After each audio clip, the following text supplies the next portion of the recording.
Get ready for a story that defies death itself. Have you ever heard of a king who died, but who years later returned to take revenge and nearly brought down an empire? It sounds like a medieval epic, but this is one of the most controversial and fascinating passages in Russian history. A mystery that still intrigues historians today, and few know in detail. Forget everything you think you know about the stability of power, because today, we're diving into the saga of Peter III and the man who shocked Europe by declaring himself the resurrected Tsar. Thousands of people risked their lives, swearing allegiance to him.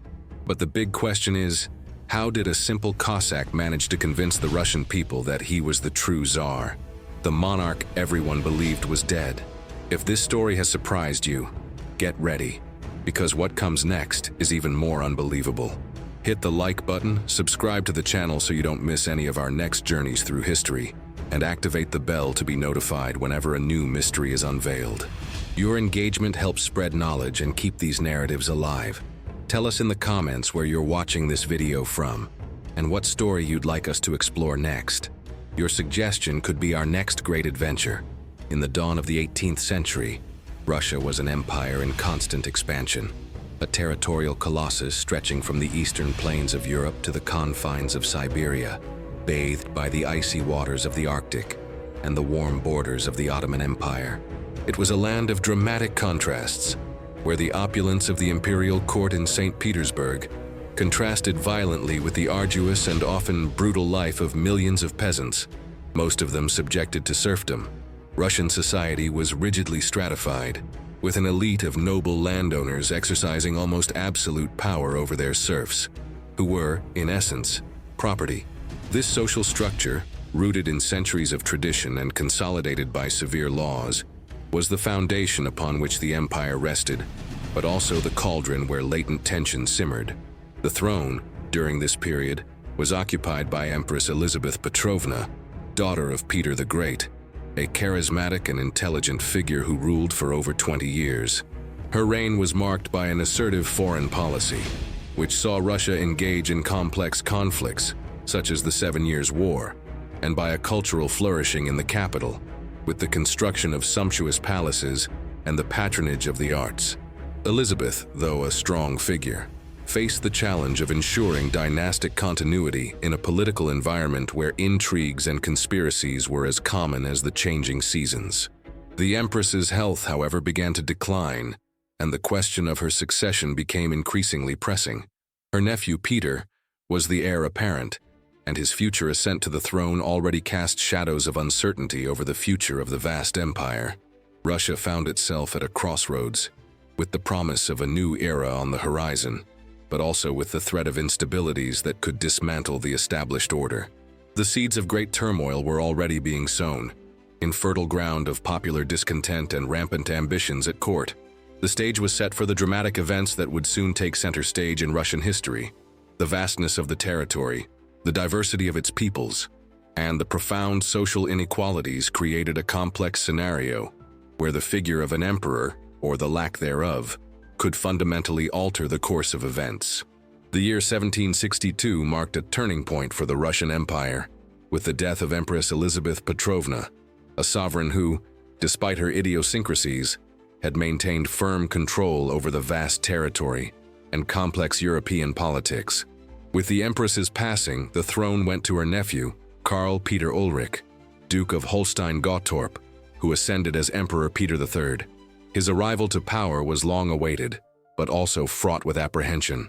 Peter, born in Germany, was a man who, despite inheriting the Russian crown, seemed to have little or no appreciation for the culture, customs, or interests of his new empire. He had been brought to Russia at a young age, designated as heir, and his education and upbringing were marked by a strong Prussian influence, which would shape his future decisions and style of governance.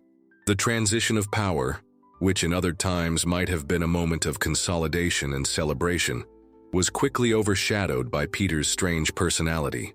He was not the type of strong, traditional leader that the Russian aristocracy and army expected after Elizabeth's reign. Instead, the court was faced with a monarch who demonstrated a profound disinterest in Russia's internal affairs, preferring to devote his time to Prussian military matters organizing parades and playing childish games with toy soldiers. His lack of political tact and his declared aversion to everything Russian quickly created a power vacuum and growing dissatisfaction among the elites. Peter III's ascension was not just a change of emperors, it was the harbinger of an era of turmoil, in which his unsuitability for the throne would become painfully evident. The ceremony of his coronation was a grand event, but behind the glitter and pomp, the seeds of discord were already germinating, promising a bitter harvest in the not-too-distant future. The hope of a new chapter for Russia quickly turned into palpable concern for those who observed the new Tsar, with a mixture of skepticism and alarm. Peter III was, in no sense, a conventional ruler. His eccentric and unpredictable personality quickly became a source of embarrassment and alarm for the Russian court, accustomed to the pomp and rigidity of imperial traditions. What most shocked the aristocracy was not only his lack of interest in state affairs, but the way he openly demonstrated it. Instead of dedicating himself to the complexities of governance or diplomatic maneuvers, Peter preferred to pass hours playing with toy soldiers in his chambers, organizing small parades, and exercising an almost childish military rigor. His mind was fixated on Prussian tactics and discipline, a stark contrast to Russian military tradition. This eccentricity was not limited to his hobbies. Peter was known for his volatile temper and for impulsive decisions that frequently disregarded court norms and protocol. He made no effort to please or to gain the loyalty of his subjects and advisors. On the contrary, he seemed to delight in contradicting expectations. His declared aversion to everything Russian, from food to the Orthodox religion, he was a Lutheran and tried to impose reforms on the Orthodox Church that would be seen as heresy, caused deep discomfort. The court, which expected a leader who understood and respected Russian identity, found a czar who seemed to despise it. Peter's unpredictability manifested itself in his orders, which often seemed random and without strategic logic, undermining the trust of his generals and bureaucrats. His subjects could not predict his reactions or his next actions, which created a climate of constant insecurity. This combination of eccentricity, contempt for Russian culture, and unpredictability created an environment conducive to intrigue and conspiracy, paving the way for ambitious figures, such as his wife Catherine, to see an opportunity to seize power. The Russian court found itself facing an emperor who not only failed to meet their expectations, but actively subverted them, paving the way for his own downfall. Peter III's personality was inseparable from his deep and almost pathological obsession with Prussia and its monarch, Frederick the Great. From a young age, Peter, born in Holstein and raised with strong German influence, harbored an overwhelming admiration for the Prussian king, whom he considered a military genius and a model ruler. This fixation transcended mere admiration, becoming a true devotion that shaped his political and military decisions, to the despair of the Russian court. For Peter, Frederick's Prussia was the pinnacle of modernity, efficiency, and discipline, qualities he believed Russia lacked and which he set out to implement despite opposition. His reverence for Frederick was so intense that he even declared himself one of the king's greatest admirers, seeking to imitate his manners, military tactics, and even his lifestyle. He saw himself more as a Prussian officer in Frederick's service than as the emperor of all Russias. This Prussian mindset led him to make decisions that were seen as a direct affront to Russian interests. Peter's passion for Frederick was a stark contrast to the historical rivalry between the two nations, especially in the context of the 7 Years' War, where Russia had fought against Prussia with considerable cost. For the Russian nobility, this obsession was unacceptable, a betrayal of their own people's sacrifices. While Russia bled in combat against the Prussians, Peter idealized his enemy, which created an ever-widening chasm between the Tsar and his subjects. This unilateral adoration not only demoralized the Russian troops, who saw their leader extolling the enemy, but also sowed distrust in all layers of Russian society, from the peasant to the general, preparing the way for an inevitable downfall. The shadow of Frederick the Great loomed over the Winter Palace, not as an ally, but as a symbol of the abyssal disconnect between the emperor and his empire. Driven by his admiration for Prussia, Peter III embarked on a series of reforms that, instead of modernizing and strengthening Russia, ultimately benefited foreign interests and, emphatically, alienated the Russian nobility. His vision of progression was intrinsically linked to Prussian models, disregarding the peculiarities and needs of the vast empire he governed.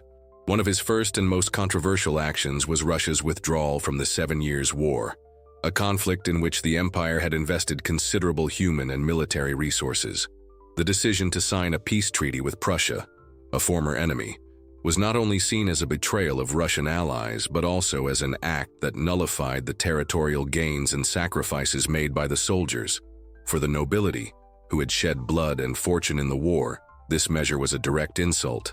In addition to foreign policy, Peter III attempted to impose military reforms that strictly followed the Prussian model. This included replacing traditional Russian uniforms and training practices with those used by the Prussian army, forcing a standardization that was seen as humiliating and disrespectful to Russian military tradition. Soldiers, proud of their history and victories, were forced to adopt a discipline and appearance that referred to the enemy. Such measures not only demoralized the troops, but also reinforced the perception that Peter valued foreigners more than his own people. Other reforms, such as the dissolution of the secret chancellery, a feared political police that suppressed opposition, and the promulgation of the Manifesto on the Freedom of the Nobility, which exempted nobles from compulsory state service, while appearing beneficial at first glance, were viewed with distrust. Many interpreted these actions as an attempt to undermine the existing power structure, or as impulsive acts by a czar who did not understand the complexities of the system. By benefiting Prussia and implementing policies that disrespected Russian identity, Peter III dug an impassable chasm between himself and the empire's elite, paving the way for his own ruin. The nobility, who should have been his main pillar of support, became his fiercest opponent, seeking an opportunity to overthrow an emperor who seemed to rule for another nation. Peter III's most blatant and controversial decision, which sealed his fate and labeled him a traitor in the eyes of the Russian nobility, was the signing of the peace treaty with Prussia in. This act abruptly ended Russia's involvement in the devastating 7 Years' War, a conflict that had consumed Europe and cost Russia immeasurable lives and resources. Under the reign of his aunt, Empress Elizabeth, Russian forces had fought bravely and achieved significant victories, even occupying Berlin and bringing Prussia to the brink of defeat. Frederick the Great, Peter's own idol, was in a desperate situation, with his kingdom on the verge of collapse. However, with Peter III's ascent, the scenario dramatically changed. In a unilateral act disregarding the sacrifices made by his own people, Peter offered unconditional peace to Frederick, demanding no territorial gains or reparations. More than that, he even returned all Prussian territories occupied by Russian troops, an attitude that was met with shock and indignation. For the Russian nobility and generals, this decision was not just a strategic error, but a deep humiliation and a clear betrayal of national interests. They had fought, died, and sacrificed to bring Russia to the brink of victory, only to see their new emperor throw away all these achievements in a gesture of personal devotion to a foreign monarch. The peace treaty with Prussia was the last straw, a blatant symbol of Peter's lack of patriotism and his detachment from Russian greatness. The perception that he was acting more like a Prussian vassal than as the czar of a sovereign empire solidified the opposition against him and provided Catherine, his ambitious wife, with the perfect argument to justify a coup. The peace he sought to satisfy his obsession was, ironically, the spark that ignited war in his own palace. Peter III's obsession with Prussia was not limited to diplomatic treaties. It deeply permeated his vision for the Russian army itself, resulting in a series of measures that were, at the very least, humiliating for soldiers and their officers. Peter was determined to transform the glorious Imperial Russian army, known for its bravery and resilience, into a faithful copy of Frederick the Great's Prussian forces. This attempt to impose a Prussian military lifestyle culminated in the order to replace traditional Russian uniforms and practices with those used by the Prussian army. Soldiers were forced to wear powdered wigs, elaborate hairstyles, and tricorn hats instead of their more practical and familiar attire. This change, which may seem superficial, was a powerful symbol of disrespect for Russian military identity and history. In addition to uniforms, Peter imposed rigid and often absurd Prussian-style training exercises and marches, which were seen as unnecessary and humiliating. The severe discipline and emphasis on empty formalities, to the detriment of substance and combat effectiveness, demoralized the troops. Experienced officers were forced to learn new tactics and bow to a system they did not understand or respect. Peter's passion for Prussian parades and military formations, which he enthusiastically observed with boyish delight, contrasted with the growing discontent among the soldiers, who felt undervalued and ridiculed by their own emperor. This foreign imposition was doubly offensive, given the context of the recent 7 Years' War, in which Russia had fought against Prussia. Russian soldiers had faced and defeated the Prussians, and now they were forced to imitate those who had been their enemies. This foolish and disrespectful policy generated deep resentment in all ranks of the army, from recruits to high-ranking generals. The army, which should have been the pillar of his power, turned into a hotbed of discontent, ready to turn against the Tsar who despised it so much. The loyalty that should have been unshakable began to wane, preparing the ground for the Imperial Guard to become a tool in the hands of the one who knew how to exploit such dissatisfaction. Catherine. Peter III's series of controversial decisions, driven by his Prussian obsession and his notorious lack of political tact, culminated in a dizzying and irreversible decline in his popularity. His reign of only 6 months was enough time for him to alienate almost all layers of Russian society, in a way that few emperors before him had managed. The nobility, who initially might have harbored some hope of influence under the new Tsar, found themselves frustrated by his pro-Prussian policies, which they considered a betrayal. The peace treaty with Frederick the Great and the return of territories conquered in the 7 Years' War were unforgivable acts that tarnished his image among the patriotic elite. The army, the pride of the nation, felt humiliated by the imposition of Prussian uniforms and tactics, which devalued their own traditions and achievements. Generals and officers viewed with disdain a Tsar who seemed more interested in playing with toy soldiers than in governing. Even the Orthodox Church, one of the most powerful and influential institutions in Russia, was targeted by his reform attempts, which included the secularization of church lands and interference in rituals, making him a heretic in the eyes of many faithful. For the common people, the peasants and lower classes, the figure of Peter III was distant and, worse, indifferent to their needs. Although he abolished the secret chancellery and freed the nobility from compulsory service, these measures did not translate into significant improvements for the lives of most of the population. His lack of understanding of Russian culture and traditions, combined with his notorious eccentricity, made him to be seen as a foreigner on his own throne, an illegitimate ruler in spirit, if not in blood. His popularity's decline was not a gradual one, but a dramatic implosion, a direct result of his own actions and his inability to connect with his people. He was governing a country he barely understood, and worse, seemed not to care about the opinion of his subjects. This total disconnect created the perfect vacuum for the ascent of a figure who skillfully filled that void: his wife, Catherine. While Peter III dug his own ruin with each decree and each display of his Prussian passion, a shadowy and ambitious figure watched intently from the heart of the palace: his wife, Catherine. Born Sophie of Anhalt-Zerbst, a German princess of modest lineage, Catherine had adapted with remarkable intelligence and determination to the complex and dangerous Russian court. Unlike her husband, she demonstrated a deep understanding and respect for Russian culture, converted to the Orthodox Church, and devoted herself to learning the local language and customs, earning the affection and loyalty of many. She was a woman of sharp intellect, political cunning, and boundless ambition, qualities that made her Peter's antithesis. Catherine realized, with crystalline clarity, that Peter was paving the way for his own downfall, and she knew how to seize the opportunity. While Peter accumulated enemies, she forged alliances. Her inner circle included powerful figures from the army and politics, all discontent with the chaotic and unpredictable government of the Tsar. Among them, the Orlov brothers stood out, particularly Grigory Orlov, her lover and a charismatic officer of the Imperial Guard. These men, dissatisfied with Peter's leadership and fearing for their own futures under such an unstable Tsar, saw in Catherine the strong and capable leader Russia needed. Secret meetings and plans to depose Peter took shape behind the scenes of power. Far from the inattentive eyes of the emperor, Catherine did not act on impulse. Her actions were calculated, each step measured to ensure maximum support and minimum resistance. She knew how to capitalize on the disillusionment of the nobility, the anger of the army, and the frustration of the church. Dissatisfaction grew, and the coup became inevitable. Catherine was not merely a passive observer of her husband's fall.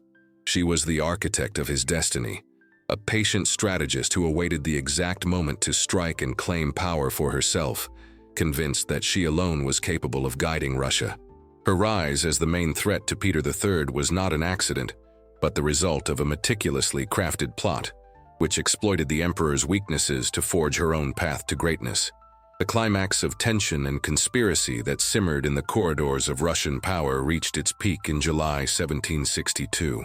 Catherine the Great, with the meticulousness of a strategist and the determination of a queen, took the decisive step to claim the throne.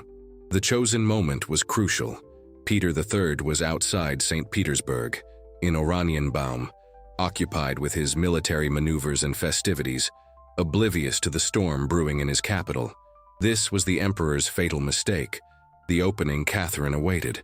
With the unrestricted support of the Imperial Guard, especially the Preobrazhensky regiment, which had been carefully cultivated by the Orlov brothers, Catherine acted with speed and audacity. On June 28th, July 9th in the Gregorian calendar, she went to the Guards' barracks in St. Petersburg. There she was acclaimed by the troops, who swore loyalty to her.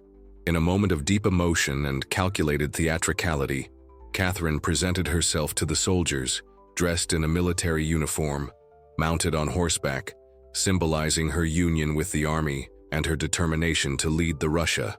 News of the coup spread like wildfire. The clergy, nobility, and population of St. Petersburg quickly turned to Catherine, seeing her as the savior of the empire. The Imperial Guard marched towards Peterhof, where Peter III was attempting to gather support that no longer existed. Powerless to react and devoid of any significant loyalty, the Tsar was completely caught off guard. His pathetic attempt to escape Peterhof and board a ship for the Kronstadt fortress was thwarted. Resistance was minimal. The empire simply turned against him. Peter III was deposed without being able to offer any significant resistance. The Imperial Guard, which he had so painstakingly tried to mold in his Prussian image, became the instrument of his downfall. The coup was a resounding success, a testament to Catherine's cunning and her husband's profound unpopularity. The next day, June 29th, July 10th, Peter III signed his act of abdication, ending his brief and disastrous reign. He was arrested and taken to an isolated location. The throne of Russia was now in the hands of Catherine, a woman who had orchestrated her own husband's downfall with ruthless precision, marking the beginning of a new era for the empire. If this epic story has surprised you with its twists and palace intrigues, be sure to show your support. Leave your like, subscribe to the channel so you don't miss any of our next journeys through history, and activate the bell to be notified whenever a new mystery is unveiled. Your engagement helps spread knowledge and keep these narratives alive. Tell us in the comments where you're watching this video from and what story you'd like us to explore next. Your suggestion could be the next great adventure. Following his humiliating abdication and Catherine's resounding triumph, Peter III's fate was sealed, albeit in a mysterious and shadowy manner. The deposed Tsar was quickly removed from St. Petersburg, the capital where his wife now consolidated her power.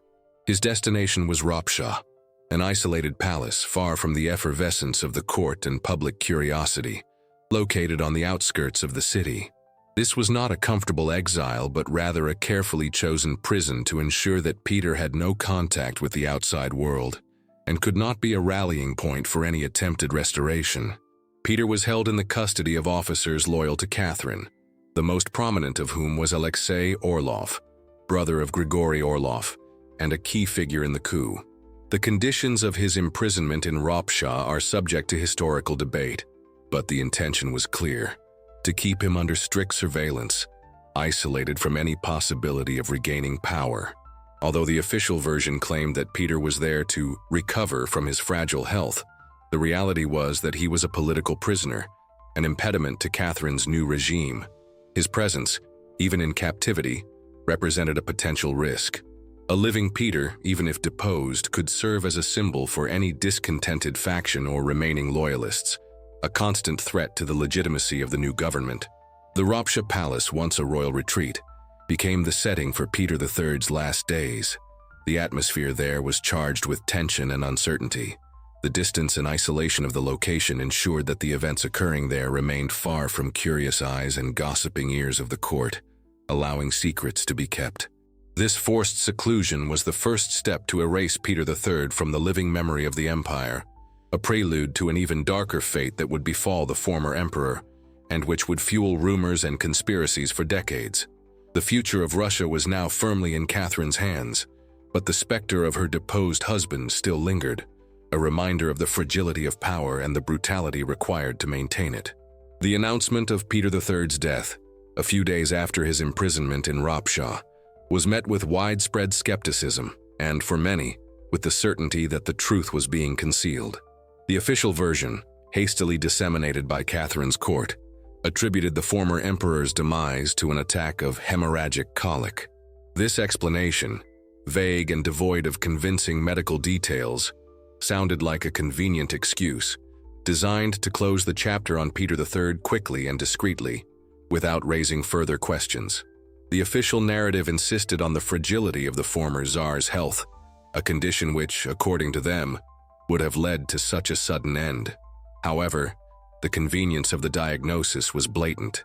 Peter III, though seen as eccentric and weak in character, was not publicly known to have precarious health that would justify such an abrupt death, especially for someone under custody and away from the pressures of the throne. The absence of an independent medical examination, credible witnesses, or details about the symptoms that led to his death only increased distrust. For the Russian population, accustomed to palace intrigues and political assassinations that frequently accompanied changes in power, the official version was, at the very least, implausible. Peter III's natural death perfectly served Catherine's interests, as she was desperate to consolidate her power and eliminate any threat to her legitimacy. A deposed and living Tsar represented a potential focus of rebellion or competing loyalty. Peter's physical elimination definitively resolved this problem. The speed with which the news was released, and the lack of any grand funeral ceremony, which would be expected for a former emperor, only reinforced the suspicion that something more sinister had occurred. The truth behind Peter III's death was carefully concealed, and the explanation of hemorrhagic colic became, for history, a euphemism that pointed to a much darker crime. This forced version planted the seeds of a lasting mystery, which would fuel legends and appearances of a resurrected Tsar for decades. The official death of Peter III, attributed to hemorrhagic colic, was met with almost universal disbelief, both in the court and among the Russian people. This explanation, due to its convenience and lack of detail, reeked of conspiracy, and few truly believed the official version. Peter had too many enemies to simply die of natural causes so conveniently. The speed with which the news was released, just a few days after his deposition and imprisonment, seemed too rushed to be a natural occurrence. The fragility of the former emperor's health was not a widely known fact, and his sudden death while in the custody of his enemies sounded like a calculated intervention. Suspicions of conspiracy were fueled by the logic of events. A living Peter, even if a prisoner, represented a constant threat to the legitimacy of Catherine's government. He could be used by opposition factions as a rallying cry for a counter-revolution, or simply raise doubts about the legality of the new empress. Peter's elimination, therefore, was a political necessity for Catherine and her allies in order to consolidate her power. The lack of transparency surrounding his death, the absence of an independent medical examination, the denial of access to the body by third parties, and the speed of his burial without the honors due to an emperor, only reinforced the conviction that a crime had been committed. Rumors and whispers circulated through the court and spread to the streets of St. Petersburg, suggesting that Peter had not died of natural causes, but had been assassinated. Palace intrigues were a common backdrop in Russian politics of the time, and the convenient disappearance of a deposed monarch was not unprecedented. The conviction that Peter had been the victim of a conspiracy to definitively remove him from Catherine's path became a deeply rooted belief, both among the elite and the masses. This official disbelief in the cause of death not only undermined confidence in the new regime, but also created a fertile ground for the emergence of imposters and for the legend of a resurrected Tsar who would haunt Russia for years to come. The truth about what really happened in that cell remained a mystery to many, fueling a narrative of betrayal and violence that became an indelible part of Russian history. The widespread disbelief concerning Peter III's natural death was quickly replaced by darker accounts and rumors, pointing to a brutal assassination. Although official details were scarce, the voices of the people and the whispers of the court converged on a narrative of violence. It is said that while in captivity at Ropshaw, Peter was strangled during a fight, possibly with one of his own jailers. This version, though unconfirmed by official documents, gained traction due to the convenient nature of his death for the new regime and the history of violent intrigues in Russian politics. The main suspect behind this assassination, or at least its orchestrator, was Grigory Orlov, one of Catherine's chief conspirators and lover. Orlov, along with his brothers, had played a crucial role in the coup that deposed Peter. The physical elimination of the former emperor was in Orlov's interest, as it would remove any risk of Peter regaining the throne and consolidate Catherine's position, and consequently his own. Accounts vary as to who exactly was the executioner. Some suggest that Alexei Orlov, Grigory's brother, was directly responsible, while others speak of a group of inebriated officers who, in the midst of a heated argument, brought the fight to a fatal conclusion. Despite the lack of concrete evidence, the idea that Peter III had been assassinated by order of the new rulers became an accepted truth for many. The image of a weak and unpopular Tsar, yet still the legitimate heir, being brutally removed from the path, generated a mixture of horror and fascination. If it was a commissioned assassination, the details were carefully covered up. The secret was closely guarded, and anyone who knew too much about what really happened in Ropshaw was silenced or co-opted. However, the mystery did not end with his death. On the contrary, the suppression of the truth only served to fuel a legend that would refuse to die. The violent end of Peter III, although not officially recognized, became part of the popular narrative, a prelude to the turbulent events that would soon unfold in an empire on the verge of upheaval. Among the many whispers and accusations surrounding Peter III's mysterious death, the name of Grigory Orlov, one of Catherine's most prominent conspirators and lover, emerges with particular prominence. It is widely accepted that Orlov, a charismatic and ambitious officer of the Imperial Guard, played a central role in organizing the coup that deposed Peter. However, his influence would not be limited to that. Many historians and accounts of the time suggest that he may have orchestrated the assassination to eliminate any risk of Peter regaining the throne. The consolidation of Catherine's power was intrinsically linked to the definitive elimination of any figure who could threaten it, and Peter, even if deposed, was that figure. Grigory Orlov and his brothers, especially Alexei Orlov, were the driving force behind the Imperial Guard that supported Catherine. They had direct access to Peter at Ropshaw and were in charge of his custody. This privileged position placed them in a unique situation to orchestrate the former emperor's demise without leaving official traces. Orlov's motivation was clear: to ensure Catherine's ascent and continued stay in power, which in turn would secure his own influence and privileges at the new court. With Peter alive, even in prison, there was always the risk of loyalists attempting to rescue him or foreign factions using his existence as a pretext to interfere in Russian affairs. The absence of direct written orders from Catherine for the assassination does not absolve Orlov of guilt. It is plausible that he acted on his own initiative, interpreting Catherine's desire to eliminate the threat, or that he received verbal instructions or a tacit understanding. Peter's death was extremely convenient for Catherine, and the fact that Orlov was generously rewarded after the event only strengthened suspicions about his involvement. Although exact details and definitive proof are scarce, after all, If it was a commissioned assassination, the details were carefully covered up. The figure of Grigory Orlov remains intrinsically linked to the shadow of conspiracy that surrounded Peter III's end. He was the executor, or at least the instigator, of the final act that paved the way for Catherine's golden age. Built, in part, on the silence and blood of her husband, the urgency with which Peter III's body was handled after his suspicious death in Ropsha is, in itself, strong evidence that something was being concealed. Instead of a pompous and public state funeral, befitting an emperor, even if deposed, the body of Peter was quickly buried, without grand ceremonies. This discretion and the absence of public rituals contrasted dramatically with Russian imperial traditions and the way other monarchs had been treated upon their death. It was a clear attempt to minimize attention, avoid any kind of investigation, and, above all, conceal the details of his death. The decision for a hasty and discreet burial served multiple purposes for Catherine's new government. First, it prevented anyone from examining the body and possibly discovering signs of violence or the true causes of death. If there were signs of strangulation or other indications of assassination, a public funeral would allow that evidence to come to light, further fueling rumors and destabilizing the newly installed regime. Secondly, the absence of an official funeral and the lack of respect shown for Peter III's memory helped to further delegitimize his figure, painting him as an unworthy ruler forgotten by history. It was a way of erasing his existence, not only physically, but also symbolically.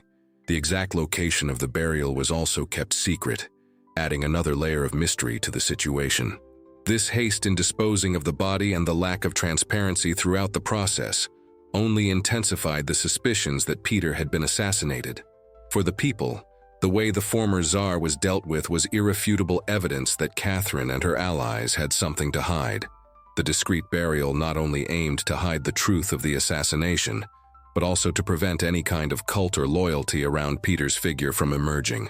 However, ironically, this attempt to silence history only provided more fuel for the legends of his survival, ensuring that the mystery did not end with his death, but merely transformed. Despite the new regime's efforts to silence the truth and bury Peter III's memory, the mystery surrounding his death refused to disappear. Just a few years after his official demise, strange rumors began to emerge in different regions of Russia. Peter III, supposedly dead, had survived. These stories, initially whispered in remote villages and isolated settlements, quickly gained momentum, spreading like wildfire throughout the vast empire. People claimed to have seen him in various regions of Russia, recounting encounters with a man who possessed the characteristics of the deceased Tsar, or who presented himself as him, miraculously escaping his imprisonment and supposed execution. The rumors varied in detail, but the essence was the same.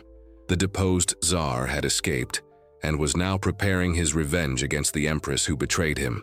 The stories gained credibility in a country where communication was slow, and official news was often viewed with distrust.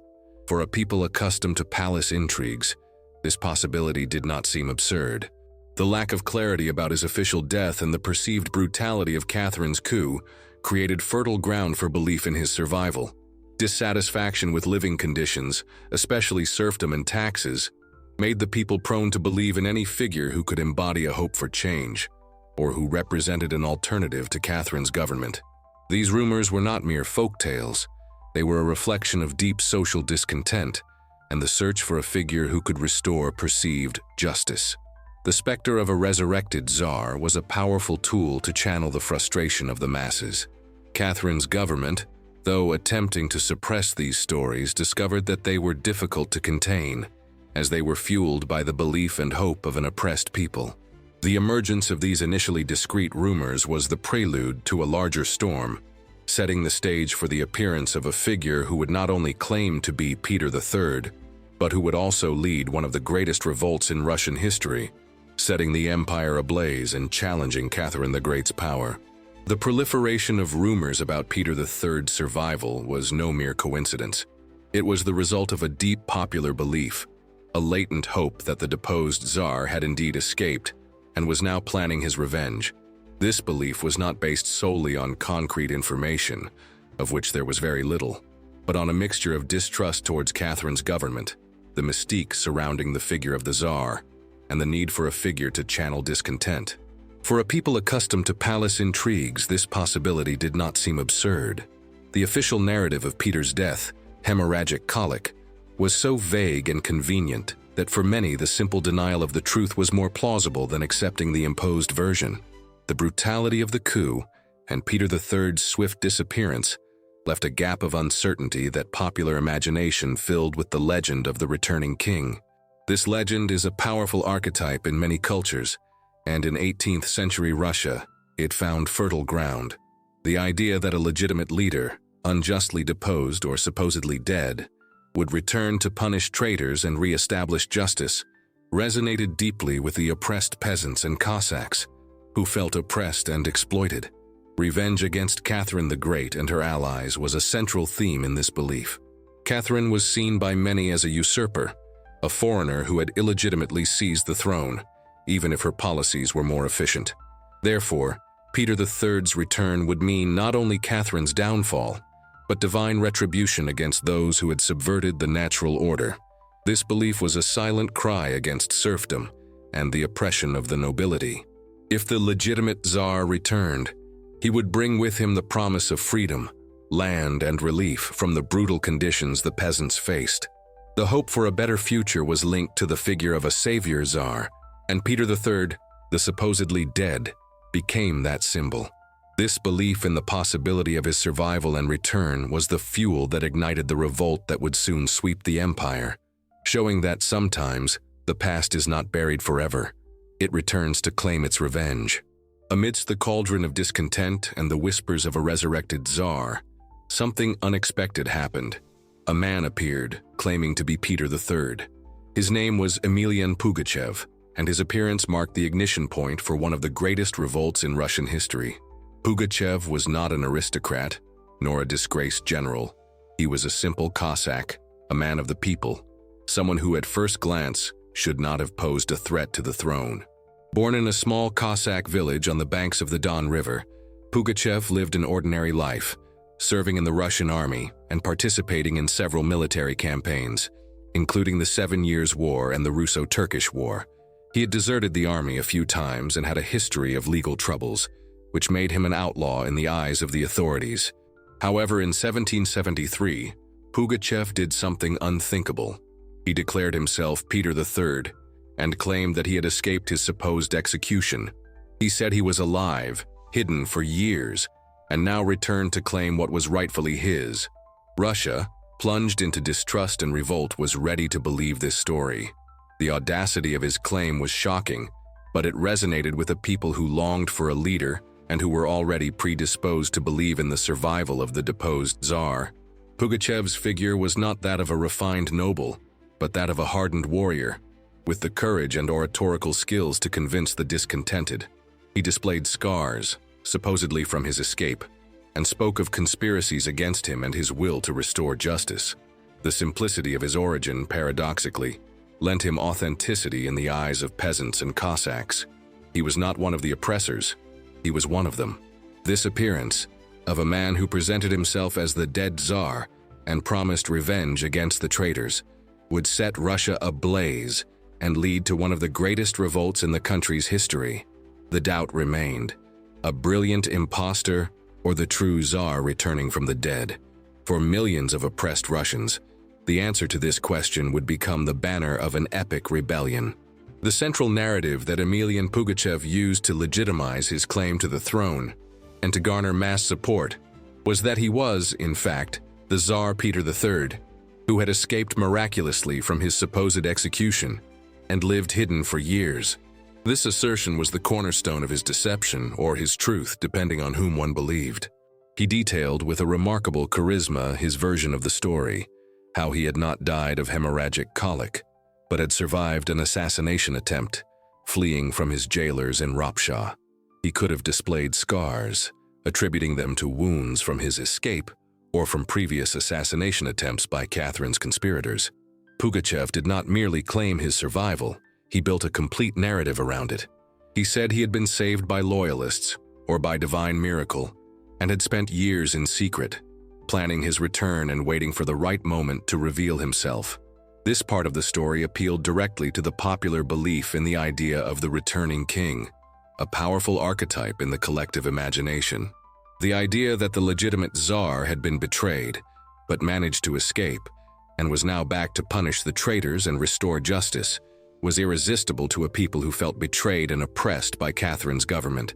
By claiming to have escaped execution and lived hidden, Pugachev not only connected with the already existing rumors about Peter III's survival, but also offered a solution to the mystery of the Tsar's death. He provided a convincing, or at least seductive, explanation for Peter's absence and his sudden reappearance. This narrative, combined with his promises of reforms and his ability to inflame popular dissatisfaction, was what gave credibility to his cause and what transformed him from a simple Cossack into a messianic leader in the eyes of thousands of Russians.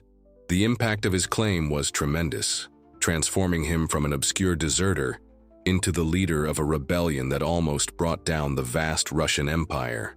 The ascent of Emelian Pugachev and the extraordinary belief in his claim to be Peter III cannot be understood without delving into the deep atmosphere of distrust and revolt that permeated 18th century Russia. The empire, though vast and seemingly powerful, was a powder keg ready to explode. Serfdom, a brutal institution that bound millions of peasants to the land and treated them as property, was the primary source of oppression. Living conditions were miserable, taxes were crushing, and justice, for most, was a mirage. The nobility, who lived in luxury, imposed tyrannical control, with little or no regard for the lives of their serfs. Beyond economic and social oppression, there was a crisis of legitimacy at the top of power. The way Peter III was deposed and the suspicious death that followed generated widespread distrust regarding Catherine's government. Many saw the empress as a usurper, a foreigner who had illegitimately seized the throne. This perception was fueled by the intrigues and violence that characterized court politics, where loyalty was fluid and power ephemeral. The distance between the St. Petersburg court and the vast provinces of the empire also contributed to this distrust. News traveled slowly, often distorted by rumors and legends, and the central authorities seemed remote and insensitive to local realities. In this scenario, rumors about Peter III's survival and his return to restore justice found fertile ground. The Russian people, desperate for change and justice, were ready to believe any story that offered a glimmer of hope. The figure of a legitimate Tsar who returned to punish traitors and alleviate the suffering of his people was an irresistible fairy tale. The promise of freedom, land, and a better life resonated deeply with the aspirations of oppressed peasants and Cossacks. Russia, therefore, not only accepted Pugachev's story, it embraced it, seeing in him the embodiment of its desires and the materialization of its hopes. It was an empire on the verge of collapse, where the reality was so grim that the fantasy of a resurrected Tsar became the banner of a revolt that almost toppled the state. Emelian Pugachev was not just a cunning liar. He was, above all, a charismatic leader, endowed with a remarkable ability to inflame popular dissatisfaction and transform it into a revolutionary force. This capacity to connect with the masses was crucial to the initial success of his revolt. Pugachev deeply understood the aspirations and anxieties of the Russian people, and knew exactly what to say and how to express it to resonate with their hopes and frustrations. His humble origin as a Cossack lent him an authenticity that the ruling elite lacked. He did not speak like a distant noble, but like one of them, someone who had shared their difficulties and understood their pains. His oratory was powerful and direct, appealing not to reason, but to emotion and the desire for justice. He did not merely claim to be Peter III. He personified the hope for a different future. Pugachev promised the end of serfdom, the distribution of land to peasants, and the reduction of taxes, or even complete exemption from them. These were promises that directly touched upon the main grievances of the oppressed Russian people, and he made them with a conviction that seemed unshakable. For the peasants, crushed by taxes and brutal serfdom, he represented a hope for change. For the Cossacks, always in conflict with the central government, he saw in him a leader willing to fight against the nobility. In addition to his promises, Pugachev used symbols and rituals that reinforced his identity as the legitimate Tsar. He issued decrees in the name of Peter III, created an improvised court, and even conducted religious ceremonies, which legitimized him in the eyes of believers. His imposing figure, his courage in combat, and his ability to lead amidst chaos inspired loyalty and devotion. Gradually, Pugachev gathered an army, not just of armed men, but of fervent followers, ready to risk their lives for what he represented. He knew how to exploit the accumulated hatred against the government, and it worked. Pugachev's charisma was the catalyst that transformed latent dissatisfaction into a flame of rebellion that almost consumed the Russian Empire, proving that charismatic leadership, even if based on a deception, can be an unstoppable force. Emelian Pugachev's promises were the essence of his appeal and the main fuel for his revolt. He did not merely claim his identity as Peter III. He offered a radically different and more just future for the oppressed masses of Russia. His platform focused on two fundamental guarantees that resonated deeply with popular aspirations: freedom for peasants and land for Cossacks. For the millions of Russian peasants, the promise of freedom was an irresistible call. Serfdom, which chained them to the land and subjected them to the will of their lords, was an inhumane institution. Pugachev promised not only the end of serfdom, but also tax exemption and liberation from all obligations to the nobility and the state. This was a vision of a life free from the yoke of oppression, a dream cherished for generations. He presented himself as the Tsar who would free his people from the slavery imposed by Catherine and the traitor nobles. This message was a balm for the wounds of a population that lived in misery and despair, and who saw in Pugachev their only savior. For the Cossacks, the promise of land, and more importantly, the restoration of their autonomy, was equally potent. The Cossacks, semi-independent warriors with a long history of self-governance, saw their freedom and privileges threatened by the growing centralism of the imperial government. Pugachev promised to restore their ancestral lands, guarantee their traditional hunting and fishing rights, and ensure their military and political independence. He positioned himself as the Tsar who valued his warriors, and who would return the respect and autonomy that had been taken from them. These promises were irresistible, and moreover, were everything that oppressed Russia wanted to hear. Pugachev knew exactly how to exploit the accumulated hatred against the government, transforming hopes and frustrations into a powerful mass movement. His guarantees, though utopian and perhaps impossible to fully fulfill, provided the motivation and ideology for thousands of people to risk their lives in a rebellion against one of Europe's most powerful governments. They were not just words, but the seed of a social revolution that aimed to overthrow the established order and build a new world. The strength of Pugachev's revolt, and the massive adherence of peasants and Cossacks to a man who declared himself the dead Tsar, cannot be fully understood without delving into the deep and ancient legend of the king who returns to seek vengeance, a powerful narrative rooted in the Russian collective imagination. This legend, which manifested itself in different eras and in various forms, was an archetype of justice and redemption. The idea that a legitimate ruler, unjustly deposed or supposedly dead, would return to punish traitors and restore order and justice, resonated with an almost religious depth among the oppressed masses. For the Russian people, the figure of the Tsar was more than a mere ruler. It was an almost sacred figure, a father to the nation, divinely anointed. When a Tsar was deposed or died under mysterious circumstances, a vacuum was created not only politically, but also spiritually. The legend of the returning king filled this vacuum, offering a hope that natural or divine order would be re-established. Emelian Pugachev masterfully capitalized on this popular belief.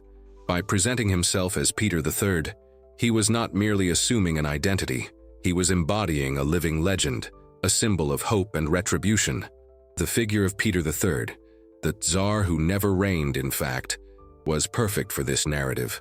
His abrupt deposition and suspicious death left a sense of injustice and an unresolved mystery for the people.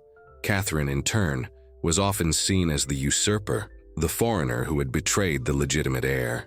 Thus, Peter III's return would mean not only Catherine's downfall, but divine retribution against those who had subverted the natural order. Peasants and Cossacks, crushed by the brutal system of Russian serfdom, saw in him the only hope for justice against the nobility and Catherine the Great. The legend of the avenging king, who returned to free them from oppression and restore a golden age, was the ideological pillar that sustained the rebellion, making Pugachev much more than an imposter. He became the personification of a collective aspiration, a mythical hero who had defied death itself to seek revenge and justice. One of the factors, though not the only one, that contributed to Emelian Pugachev's remarkable credibility as the resurrected Tsar was his superficial resemblance to Peter III. For most of the Russian population in the 18th century, especially the peasants and the inhabitants of more remote regions, the image of the Tsar was something distant, seen only in portraits or on coins. Few peasants had actually seen the Tsar in person, which made Pugachev's physical resemblance more than enough to fuel the illusion. Accounts from the time indicate that Pugachev possessed some physical traits that made him resemble Peter III, such as a scar or a certain facial structure, or perhaps even a skin condition that Peter III had. This resemblance, even if minimal, was crucial in a time of limited communication and controlled information. The myth did not require perfect identification, only a glimpse of plausibility. In the eyes of a people desperate for a savior, any hint of resemblance became irrefutable proof. They believed that the Tsar had been disfigured in his escape or in the assassination attempt, which would explain any discrepancies. Furthermore, Pugachev was a master at the art of impersonation. He adopted Peter III's mannerisms, gestures, and possibly voice, according to descriptions that circulated. He dressed in a way that evoked the image of a monarch, and surrounded himself with advisors who endorsed his identity. Pugachev's propaganda took advantage of this visual proof to solidify his claim. He was a man who not only claimed to be the legitimate Tsar, but also resembled him enough to convince those who wished to believe. This combination of a satisfactory physical resemblance and the readiness of the people to embrace the legend of the king who returns to avenge injustices was one of the pillars of Pugachev's rise.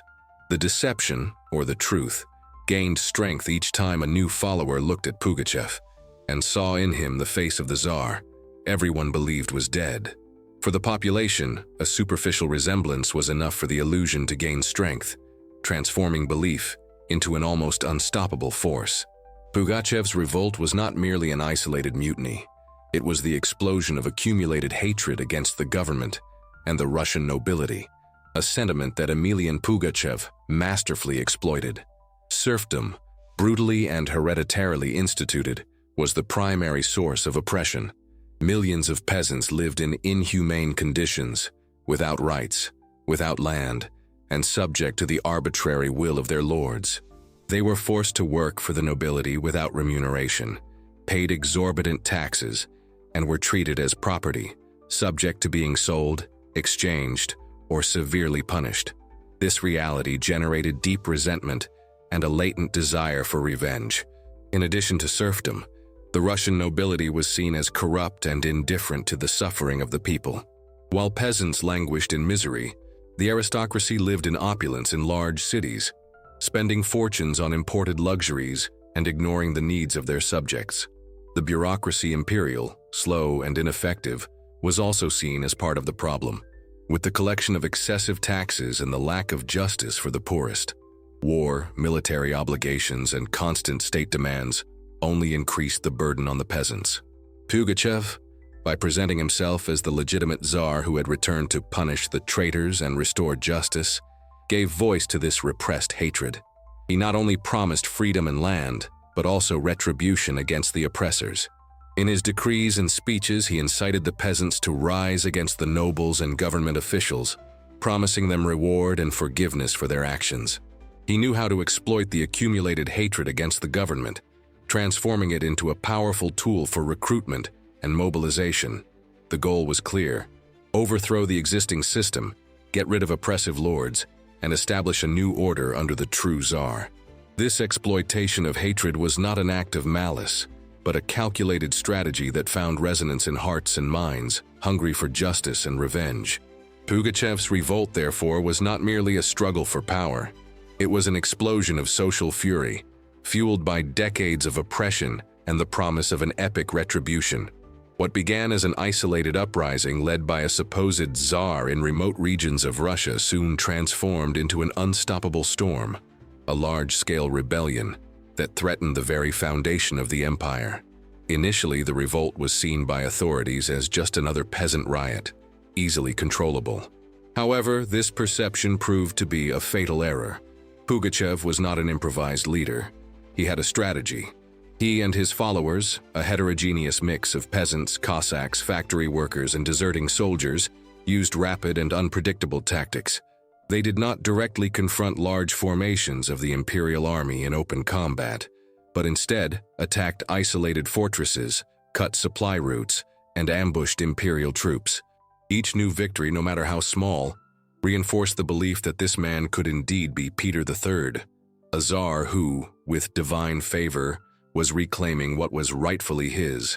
The revolt spread like wildfire through southern Russia. Villages and cities fell one after another, and the rebel army only grew.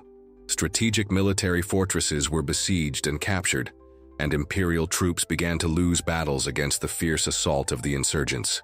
Urban centers, such as Orenburg, Ufa, and Kazan, became primary targets, and the fall of Kazan in 1774, one of the most important cities in Russia, marked a dramatic turning point. It was a deep blow to the empress's pride and generated growing panic in the court. The rebellion was no longer a regional problem. It was an existential threat to Catherine's throne, forcing her to recognize the gravity of the situation and to divert considerable resources to contain an enemy she had initially underestimated. Russia was ablaze, and Pugachev's revolt had become a large-scale civil war, threatening to rewrite the destiny of the empire. Emelian Pugachev's ability to transform his revolt into a large-scale threat was evidenced by the impressive fall of cities and fortresses into the hands of his rebel army. What began as a disorganized uprising quickly became an effective military force, capable of challenging and defeating imperial garrisons. Pugachev's strategy was not based on direct confrontations with well-trained armies, but on rapid and decisive attacks on strategic points, exploiting the element of surprise and the unpreparedness of government forces.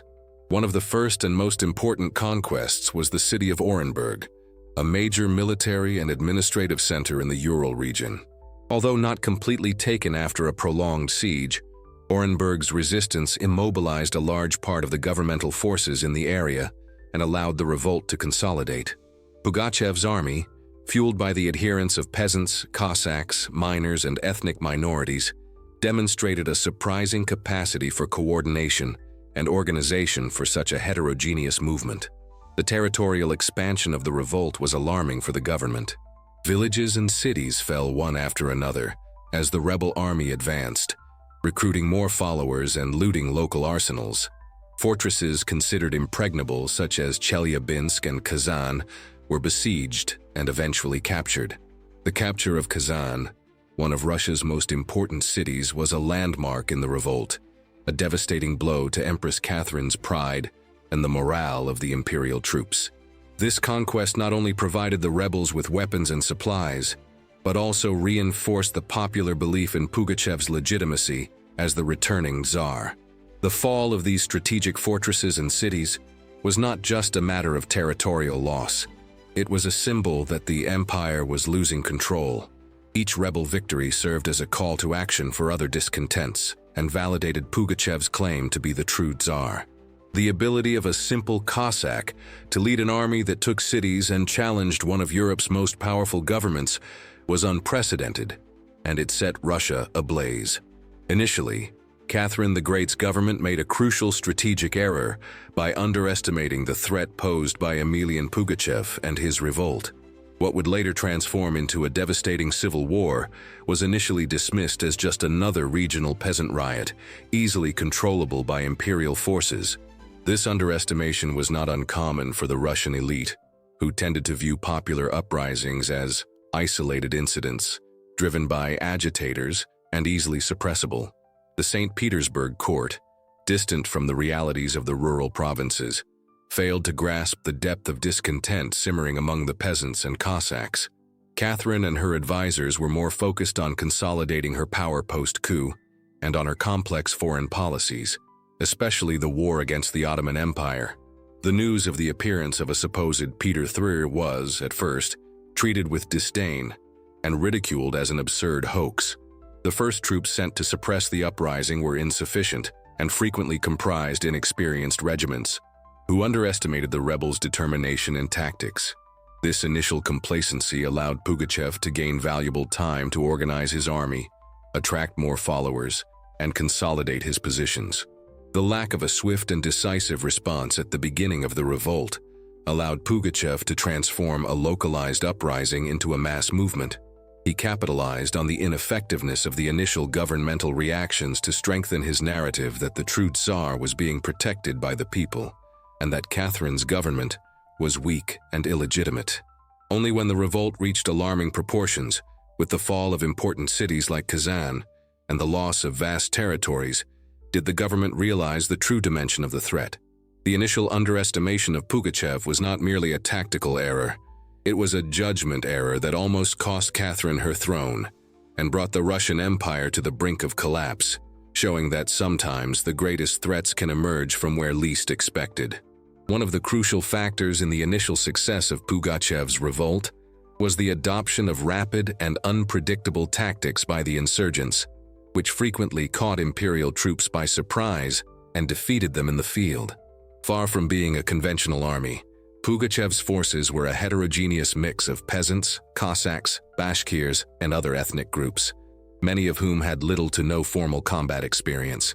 However, their familiarity with the terrain, their mobility, and their adaptability transformed this apparent weakness into a strategic advantage. The rebels avoided large-scale direct confrontations with well-trained and equipped imperial regiments. Instead, they specialized in guerrilla tactics, ambushes, surprise attacks on advanced posts, and isolated garrisons. Their campaigns were characterized by speed, attacking quickly and disappearing before government forces could react. Cutting imperial supply routes was another effective strategy that weakened the enemy, without the need for major pitched battles. The peasants and Cossacks, knowledgeable of the rivers and forests of their regions, used the environment to their advantage, transforming the landscape into a treacherous battlefield for troops coming from outside. The decentralized nature of the rebel command, despite being a disadvantage on some occasions, also contributed to their unpredictability. Information about rebel movements was difficult to obtain, and Pugachev's orders, though inspiring, allowed a certain autonomy of action to his local commanders. Imperial troops, accustomed to linear battles and more formal strategies, struggled to adapt to an enemy that did not follow conventional rules of war. This tactical disadvantage was compounded by the government's initial underestimation, which did not send adequate forces to combat such a dynamic revolt. Thus, while the Tsarist army, with all its discipline and power, moved heavily through the terrain, Pugachev's insurgents, like ghosts, attacked where least expected, gaining victories that fueled the myth of the resurrected Tsar and further inflamed the rebellion. The capture of Kazan by Emelian Pugachev in 1774 was a dramatic turning point and a deep blow to the pride of Empress Catherine the Great. Until then, although the revolt was vast and dangerous, the imperial capital and major cities still seemed safe. Kazan, one of Russia's most important cities, was a significant administrative, military, and cultural center, located about 800 kilometers east of Moscow. Its fall represented not only a strategic loss of territory, but also a psychological blow to the regime. Pugachev's forces, in a daring move, marched on Kazan in July 1774. The city, although defended by a military garrison, was unprepared for the scale and the ferocity of the rebel attack. The insurgents, inflamed by the promise of plunder and the belief in their resurrected Tsar, launched themselves against the city's defenses with a relentless determination. After a siege and intense fighting, Kazan fell into the hands of the rebels. The city was looted, its administrative buildings set on fire, and many of its inhabitants, especially nobles and government officials, were killed. The image of Kazan ablaze reverberated throughout the empire. News of Kazan's fall sent shockwaves throughout Russia. For Catherine, it was a public humiliation, and an unquestionable demonstration that Pugachev's revolt was not a simple mutiny, but a large-scale war that threatened the very heart of the empire. Fear began to spread within the court itself. What if Peter III was really alive? What if Catherine was just a usurper and was about to lose everything she had built? This type of paranoia was not uncommon among monarchs, and the advance of the revolt made the nobility uneasy. The fall of Kazan forced Catherine to redirect significant military resources from other fronts of war, such as the war against the Ottoman Empire, to deal with the internal threat. It was the Empress's brutal awakening to the true dimension of Pugachev's revolt, and it marked the beginning of a more vigorous and relentless response from the imperial government. The impressive progression of Pugachev's revolt, culminating in the fall of important cities like Kazan, cast a shadow of paranoia over Catherine the Great's court. Despite all efforts to legitimize her own reign and suppress rumors about Peter III's survival, the success of the rebels reopened old wounds and revived the terrifying question, what if Peter III was really alive? This doubt, fueled by the unstoppable advance of the revolt and the unwavering loyalty Pugachev inspired, began to erode confidence within the palace itself. Paranoia was not uncommon among monarchs, and the advance of the revolt made the nobility uneasy. Pugachev's victories, as he presented himself as the legitimate Tsar, destabilized the official narrative of Catherine's regime. If a simple Cossack could gather such an army and take important cities, how did he do it? The most disturbing answer for the court was that he could indeed be the true Peter III. The possibility that the usurper could be Catherine and not Pugachev loomed as a veiled threat. Catherine herself, though outwardly confident, must have felt the weight of this doubt. She knew that her ascent to the throne had been marked by a coup and the convenient death of her husband. The memory of these events, combined with the unexpected success of the revolt, certainly generated apprehension. The order for total and merciless repression against the rebels was not merely a response to the military threat. It was also a desperate attempt to crush the myth of Peter III and erase any trace that his identity might be questioned. The court's paranoia was not irrational. It was a reflection of the fragility of the legitimacy built on the foundation of a coup d'état and a mysterious death. The presence of Pugachev, even if an impostor, was a mirror reflecting Catherine's and her nobility's deepest fears. Fears that the past would indeed return to claim its revenge and bring down the empire they had built on secrets and blood.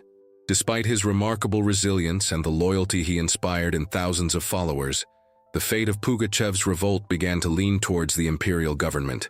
Over time, the lack of resources, the discipline of the Tsarist army now better prepared and determined to end the threat, and Catherine's relentless siege began to erode the rebel force. Pugachev, who once seemed invincible, began to lose successive battles. The breaking point, however, came from where he least expected it: the betrayal of his own allies. Some Cossack leaders, who had initially been the backbone of his army, began to question the viability of the revolt in the face of increasing defeats and the brutality of imperial repression. They feared being the next targets of the empire and saw an opportunity to save their own lives and properties by abandoning Pugachev's cause. The promise of pardon from the imperial government, although many times broken, was a powerful temptation for those facing annihilation. In September 1774, this betrayal materialized. A group of his own Cossack leaders, aware that the tide of war had decisively turned, decided to hand Pugachev over to the authorities. He was captured and taken to Moscow, where he would be tried as a traitor and impostor. Pugachev's capture was not the result of a great imperial military victory, but rather an internal conspiracy, a reflection of the exhaustion and despair that had set in among the rebels. The fall of the resurrected Tsar marked the effective end of the largest peasant revolt in Russian history. Treachery, an element so present in Catherine's rise, now turned against the one who dared to challenge her, closing a bloody and epic chapter in the empire's history. The noose was tightening, and the hope of a new Tsar was crushed by the relentless reality of imperial force and the fragility of loyalty. The year 1774 marked the final decline of Pugachev's grand revolt. After nearly 2 years of challenging the empire, the tide of the rebellion had turned, and the relentless pursuit by imperial forces began to dismantle the rebel army. The lack of structure and organization began to weigh against him, and defeats became more frequent. In what seemed an inevitable moment, Emelian Pugachev was captured in September 1774, not in a major final battle, but through a betrayal by his own Cossack allies, who handed him over in exchange for pardon. News of his capture spread rapidly, and the impostor Tsar was taken to Moscow, under heavy guard, to face his trial. His transport was a show of force and a public spectacle, carefully orchestrated to demoralize his followers and reaffirm Catherine's authority. In Moscow, Pugachev was subjected to a rigorous and brutal interrogation in the dreaded secret chancellery, where he was forced to confess his imposture. The trial that followed was a legal farce, but a political event of extreme importance. He was publicly tried as a traitor and impostor, and the verdict was predetermined. The goal was not just to condemn him, but to discredit his figure, prove he was a faker, and destroy any trace of the legend of Peter III. Even at this point, doubt still persisted among the people. If he was just a faker, why was the government so determined to eliminate any trace of his story? The answer came in the execution. Pugachev was publicly decapitated on January 10, 1775, in Bolotnaya Square, Moscow. It was a calculated spectacle to erase any remnant of his legend. His body was quartered and exposed, a cruel warning to anyone who dared to follow in his footsteps. The brutality of the execution was a clear message from the Empress. There would be no clemency for those who dared to challenge her power. Pugachev's end marked the end of the revolt, but ironically, the violence of his death only fueled the myth, and for many he truly had been Peter III, a Tsar who defied death to seek revenge, and whose legend would refuse to be buried. The defeat of Emelian Pugachev and the end of his revolt did not bring the relief that many peasants had hoped for. On the contrary, the rebellion was a profound shock to Catherine the Great's government, and the consequences were dramatic and long-lasting, shaping Russia's future in ways that would echo for centuries. The Empress, who had never before seen a popular uprising come so close to destabilizing the empire, understood the urgent need to strengthen control over the people and institutions. Instead of alleviating the oppression of the peasants, Catherine's response was brutal and contrary to expectations. She tightened serfdom laws, further increasing restrictions and taxes on the rural population. The promise of freedom that Pugachev had ignited was extinguished, and the peasants found themselves trapped in an even more rigid and oppressive system. More restrictions, more taxes, more surveillance became the norm, crushing any hope of immediate change and solidifying serfdom as an intrinsic part of Russian social structure. The rebellion, paradoxically, resulted in greater subordination of the peasant class to the power of the nobility and the state. The Cossacks, who had been the military base of the revolt and enjoyed a certain degree of independence, also felt the weight of the imperial hand. Catherine now saw them as a direct threat to central authority. After the revolt, the government began to dismantle Cossack autonomy, forcibly integrating them into the structures of the imperial army. What were once free warriors, with their own traditions and leadership, now became soldiers under direct command of the crown. This measure aimed to ensure that they would never turn against the empire again, eliminating a historical source of instability. Pugachev's revolt was not merely an episode of rebellion, but a prelude to what was to come in Russia. The dissatisfaction of the peasants, which exploded with force in the 18th century, continued to grow over the years.